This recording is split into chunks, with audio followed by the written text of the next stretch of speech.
जय हिंद क्लास। कौटिल्या बलरामपुर आपका स्वागत करता है। कल हम क्लास लिए हुए थे, तो आज के डेट में जो सिचुएशन है बच्चों की मैथमेटिक्स को लेकर के, उनका जो बेसिक पॉइंट होता है बहुत वीक होता है। तो उन लड़कों ने मुझसे रिक्वेस्ट किया था कि सर जो है एक ऐसी क्लास डालिए जिससे हमारा basic point, basic concept mathematics में क्लियर हो सके। बहुत जो हमारे बच्चे हाई स्कूल के बाद मैथमेटिक्स, खास करके लड़कियाँ मैथमेटिक्स छोड़ दिया है, बहुत पहले पढ़े थे, उनकी फारगेटिंग भी हो गया है। तो उसको देखते हुए एकदम हम बेसिकली स्मूथली एकदम समझिए क्लास 6 से लेकर के उसी स्तर पे हम छोटी छोटी चीज़ों की चर्चा करेंगे। और आज आपका जो इंटीग्रल से संबंधित जो टॉपिक है, प्लस माइनस छोटी छोटी चीज़ें, ये हम आज डिटेल में आपको बताते हैं। देखिए, आप समझते हैं कि दो प्रकार के पूर्णांक होते हैं। पूर्णांक कौन कौन से होते हैं? एक धनात्मक होता है और एक ऋणात्मक पूर्णांक होता है। ये दो प्रकार के पूर्णांक होते हैं, एक धनात्मक, एक ऋणात्मक। धनात्मक का आशय होता है कोई भी अंक हम लिख दें तो वो सब धनात्मक पूर्णांक होता है, यदि उसके आगे माइनस का सिंबल नहीं लगा है तो। ऋणात्मक पूर्णांक आपको लिखना है, जाहिर सी बात है, तो आपको कोई भी नंबर लिखा हो तो उसके आगे आपको माइनस लिखना पड़ेगा। यहाँ कुछ चीजें हमारे समझ में आ रही हैं, हम लोग खुद प्रैक्टिकली देख रहे हैं कि जैसे मान लो हमने इस नंबर को लिखा तो अब ये धनात्मक पूर्णांक है, लेकिन यही हमको ऋणात्मक पूर्णांक लिखना होता तो हमको इसके आगे माइनस लगाना पड़ता है।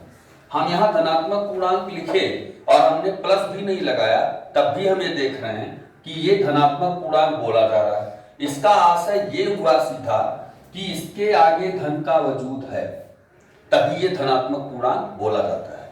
अब यहाँ कोई भी नंबर हो, आपको खुद पता होना चाहिए, यदि कोई नंबर लिखा हुआ है उसके आगे कोई सिंबल नहीं है, आपको तुरंत जानना है कि वो एक प्लस नंबर है।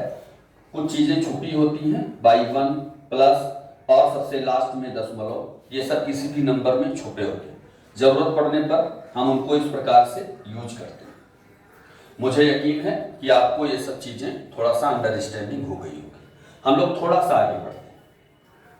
अच्छा, आपने ये देखा होगा कि आप जब छोटे थे, केजी में या फर्स्ट में गए होंगे, तो आपको टीचर ने इस प्रकार से नंबर दे दिया होगा, ऐसे ऐड करने के लिए, सबट्रैक्ट करने के लिए। क्या रीजन है? यहाँ पे आपने 8 लिख दिया, यहाँ पर 2 लिख दिया, सीधा इसका रीजन है। कोई चीज कैसे घटती है, कब कोई चीज घटती है, कब जो है जुड़ती है। तो आप देखते हैं कि ये वाला जो पॉइंट है, आपने ये देखा, ये वाला जो पॉइंट है ये कुछ इस तरीके से लिखा हुआ है, ये यानी हमने ये चीज देखा कि इसके आगे, इसके मतलब ये जो 5 है ये प्लस पूर्णांक है और ये तो माइनस है ही, इसके मतलब यहां भी प्लस पूर्णांक, प्लस साइन लगा हुआ है। तो आप ये देखते हैं कि जब सेम साइन होते हैं तो जुड़ जाते हैं और अनसेम साइन के जो नंबर होते हैं वो घट जाते हैं। तो आप घटाते कैसे हैं? बड़े से छोटे को घटाते हैं और बड़े के आगे जो सिंबल होता है वो सिंबल लगा देते हैं। समझो आपने प्लस लगा दिया। बहुत बच्चे कंफ्यूज, मैंने तो यहां तक देखा है कि यदि यही चीज इस तरीके से लिख दो तो कई बच्चे कंफ्यूज हो जाते हैं। मैं नाम नहीं लूंगा, कुछ ऐसी व्यवस्थाएं बनी एजुकेशन के साइड में कि लड़के एकदम शून्य हो गए, बीएससी एमएससी कर लेते, ट्रांसफर करना नहीं आता। ये क्यों? थोड़ा सा इनका बेसिकली स्तर बहुत वीक होता है, इसलिए। यहां देखो, ऐसे में लड़के कंफ्यूज हो जाते हैं, लड़के प्लस माइनस का गुणा करने लगते हैं, बिल्कुल जो 100% गलत है। आपने कुछ नहीं करना, अनसेम साइन घटते हैं, बड़े से छोटे को घटाओ और बड़े के आगे जो सिंबल लगा है वो सिंबल आपको लगाना है। यानी कतई आपको प्लस माइनस का गुणा नहीं करना है। प्लस माइनस का गुणा तभी करना है जब आप अंकों को गुणा कर रहे हो, तभी आप उनके साइन को गुणा कर सकते हैं। यदि आप अंकों को जोड़ घटाव कर रहे हैं तो आपको प्लस माइनस का गुणा करने का अधिकार नहीं है। इतनी चीज आप जान लो। तो इसी के बेसिक पॉइंट पर कुछ चीजें हम समझते हैं। जैसे मान लो मैंने आपसे कहा +5 और -5 + 7, कोई कहे इसको सॉल्व कर दो, सीधी सी बात है, अनसेम नंबर हैं, ये घटेंगे, बड़े से छोटे को घटाया और बड़े के आगे जो साइन है वो साइन हमने लगा दिया, समझ लो यहाँ +2 लिखा हुआ है। यही चीज अगर हम इस तरीके से लिखते हैं, वही चीज ये वाला प्लस है भाई, 5 के आगे कौन सा सिंबल छुपा हुआ है, प्लस, और 7 के आगे कौन सा सिंबल लगा है, माइनस। सीधी सी बात है, यहां जब घटाओगे, बड़े से छोटे को घटाओगे, बड़े के आगे जो साइन लगा है वो साइन आप लगा दोगे। तो यानी बात को समझ में आ रहा होगा कि हम चीजों को कब घटाते हैं कब जोड़ते हैं। याद रखो, यदि सेम साइन के नंबर हैं तो वो घटते हैं, और एक ही तरीके के पूर्णांक हैं तो जुड़ते हैं, याद रखिएगा। थोड़ा आगे बढ़ते हैं। मान लो आपसे कोई कहता है -9 माइनस 1 मिनट, जैसे आपको कोई कह दे 9 + 7, क्या कारण है, इसको आप 16 कर दिए, रीजन है क्योंकि ये सेम साइन के नंबर थे, आपने इनको जोड़ लिया। सेम साइन के नंबर जुड़ते हैं और उनके साइन में कोई परिवर्तन नहीं होता है। इसी प्रकार से यदि आपको कोई इस तरीके से कह दे तो सेम साइन के नंबर जुड़ेंगे, याद रखिएगा। 9 7 जोड़ दिया 16, और इनके साइन में कोई चेंज नहीं होता है, ध्यान रखिएगा इस चीज को। अगर आपसे कोई कह दे 2 + 3 + 5 = 2, तो आप बड़ी आसानी से 10 लिख देंगे, वो भी +10। क्यों? क्योंकि ये तीनों सेम साइन हैं, सेम साइन के नंबर सदैव जुड़ते हैं और उनके साइन में कोई परिवर्तन नहीं होता है। इसी प्रकार से अगर आपको कोई इस रूप में कोई चीज दे तो आपको तुरंत ऐड करना है। क्यों? क्योंकि ये सेम साइन के नंबर है, सेम साइन के नंबर जुड़ते हैं और उनके साइन में कोई परिवर्तन नहीं होता है। तो इस प्रकार से आपने देखा कि हम लोग चीजों को कैसे जोड़ते घटाते हैं। आइए हम लोग थोड़ा सा आगे चलते हैं। फिर आप देखते हैं जैसे 67, 98, 93, 95 + 123, ऐसे हमने आपको एक नंबर दे दिया, एक श्रृंखला दे दी, मैंने कहा इसको सॉल्व करिए। कुछ नहीं है, आपको सिर्फ इतना देखना है प्लस नंबर कितने हैं, माइनस नंबर कितने हैं। याद रखिए, सीरियल वाइज से देखिए, ये एक धन पूर्णांक है क्योंकि इसके आगे धन का वैल्यू छुपा हुआ है, सिंबल। ये धन पूर्णांक है, केवल धन पूर्णांक आपके यहाँ 2 है, बाकी सारे क्या है, माइनस है। धन पूर्णांक को एक तरफ ऐड कर लोगे, माइनस पूर्णांक को एक तरफ ऐड कर लोगे। धन पूर्णांक को ऐड करो, 7 और 3 10, 6 और 2 8, 1 9 और 1। यदि धन पूर्णांकों को जोड़ा तो इनका जो साइन होगा वो प्लस ही होगा, प्लस आप लगाओ या लगाओ। ऐसे जब आप माइनस पूर्णांक को जोड़ते हो तब साइन उनका वही रहता है, लेकिन वो जुड़ जाते हैं। 8 3 11 5 16 के 6 हासिल 1 10 9 19 1 20 8 28, ये चीज। अब आपको घटा लेना, ये प्लस है ये माइनस है। 6 में से 0 घटाया 6, 18 में से 9 गए 9, यानी 96 आया। तो आपको तुरंत मान के चलना है कि बड़े से छोटे को घटाया गया और बड़े के आगे जो सिंबल था वो सिंबल लगा दिया गया। तो इसी प्रकार से हम लोगों को सॉल्व करना होता है, इसी प्रकार से हम लोगों को सॉल्व करना होता है। तो आप समझ सकते हैं कि देखिए किस प्रकार से हम लोग किसी श्रृंखला को ऐसे सॉल्व करते हैं। चलिए हम लोग थोड़ा सा आगे बढ़ते हैं। मुझे विश्वास है कि आप लोगों को इतनी चीजें समझ में आ गई। अब हम लोग बात करते हैं, ये एकदम सिंपल जोड़ घटाव की बात है। अब हम लोग बात करते हैं, जैसे हम लोग आते हैं एक दूसरे चीज पर। जैसे मान लो हमने कहा भाई कुछ संख्याएं हमने लिख दिया, 0.2 हमने लिख दिया, 0.19 हमने लिख दिया, 0.023 ऐसे करके हमने लिख दिया।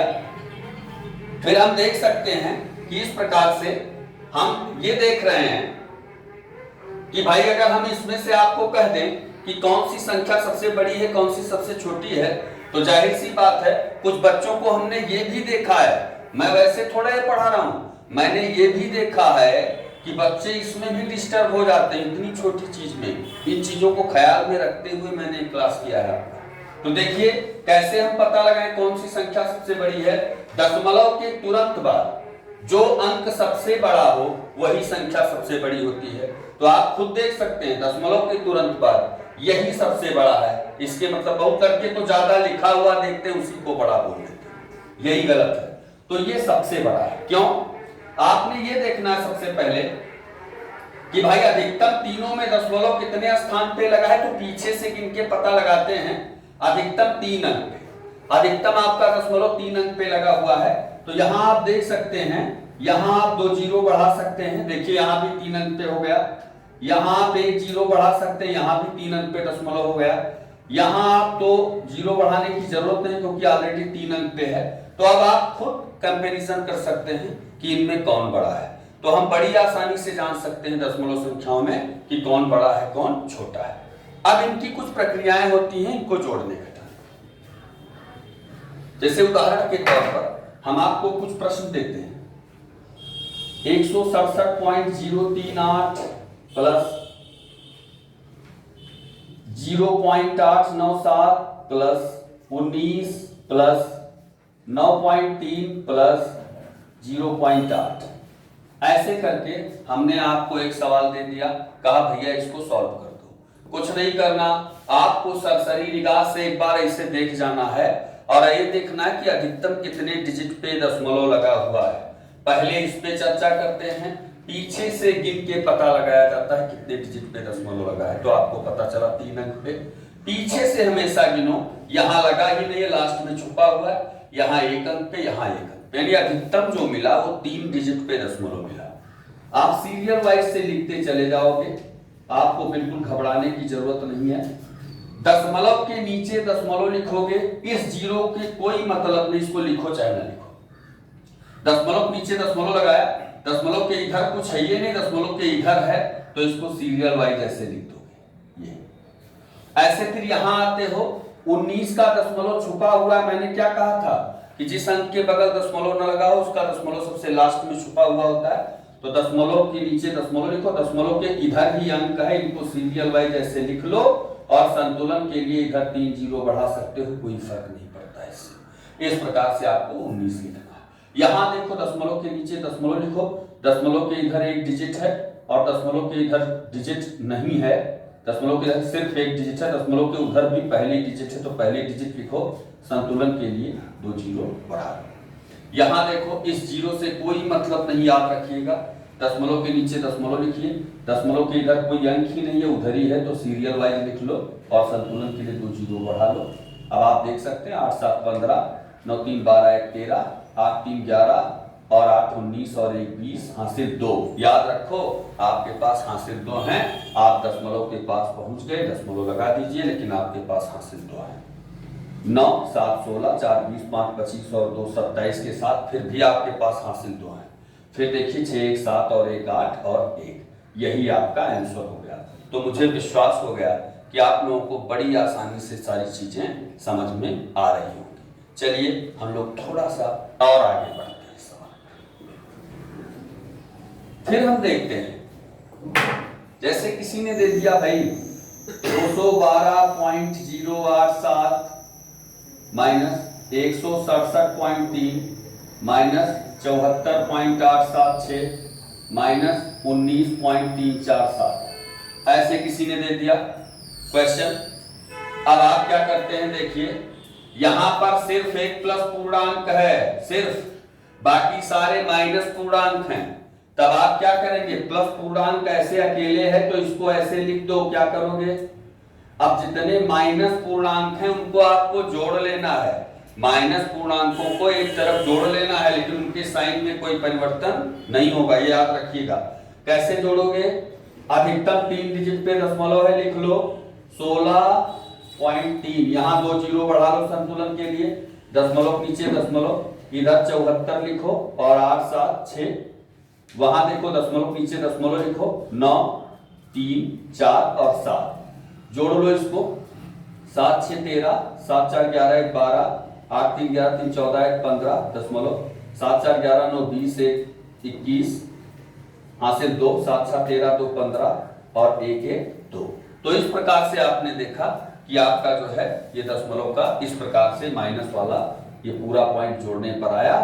अब फिर हम बड़े से छोटे को घटा लेते हैं और फिर जो आंसर आता है उसको लिख लेते हैं। घटाओगे कैसे, दशमलव के 3 स्थान यहां भी लगा है, यहां भी लगा है, बड़ा ये है, इससे इसको घटाना है। तो 3 से 7 नहीं जाएगा, उधार लिया, 13 में से 7 गए 6। अब यहाँ 1 बचा, 1 में से 8 जाएगा नहीं, उधार लिया, 11 हो गया, 11 में से 8 गए 3। यहाँ पर 4 बचा, 4 में से 0 घटाया 4, दशमलव 3 पहुंच गए, दशमलव लगा दो। अब चूंकि इधर तो उधार लिया नहीं था, इधर से इधर ही आपस में लिया था उधार, 1 से 2 नहीं घटेगा, उधार लिए, 11 में से 2 गए 9, अब यहाँ क्या बचा आपका 4, 4 जो है आपका था, 4 में से 1 आपने घटाया, बचा आपका 3। अब आपके पास कुछ नहीं बचा, नहीं 39.436, लेकिन याद रखो दोनों में बड़ा कौन है, बड़े के आगे वाला सिंबल आपको लगा देना है। तो इस प्रकार से आप लोग दशमलव के जोड़ घटाव को सॉल्व कर सकते हैं। ठीक है, मुझे विश्वास है कि आप लोगों को 100% समझ में आ गया होगा।